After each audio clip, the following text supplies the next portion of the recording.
Kementerian Pertahanan Rusia merilis rekaman suasana pertempuran yang menegangkan di sekitar wilayah Svatovo. Rekaman itu diunggah di Telegram pada Jumat 30 Desember 2022. Pada awal video memperlihatkan saat-saat kendaraan militer Rusia menuju area titik dilakukan penembakan. Setelah sampai, para prajurit dengan gesit mempersiapkan semua peralatan perang. Angkatan bersenjata Federasi Rusia bersama pasukan NPR menyerang dengan mengoperasikan beberapa senjata unggulannya.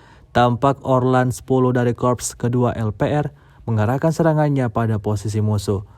Kerja tempur gabungan awak UAV Orlan 10 Korps Angkatan Darat kedua DPR dan awak Meriam 152mm 2A36 Hyacin B Brigade Artileri 238 TNI Angkatan Darat Federasi Rusia berjalan dengan sesuai yang diharapkan.